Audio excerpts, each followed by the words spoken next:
BlueControl ist ein Bluetooth-System, das serienmäßig in den neuen Steuerungen 545 und 560 integriert ist.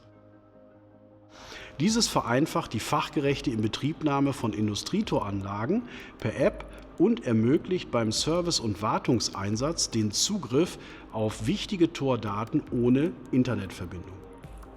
Bei der Inbetriebnahme erfolgt die Verbindung zur Steuerung durch einfaches Scannen des QR-Codes. Ein weiterer QR-Code auf dem Typenschild unserer Industrietore enthält alle relevanten Daten, wie zum Beispiel Torabmessungen und Gewicht.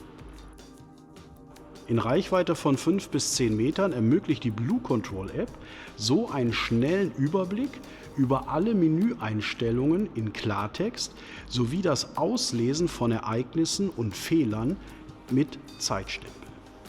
Zudem können wichtige Meldungen und Steuerungsdaten archiviert, weitergeleitet oder für die Programmierung identischer Toranlagen als Vorlagen gespeichert werden.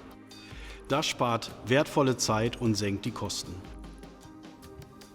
Die BlueControl-App steht kostenlos für das Betriebssystem von Apple ab iOS 11, Android ab 5.0 und Windows 10 zum Download bereit.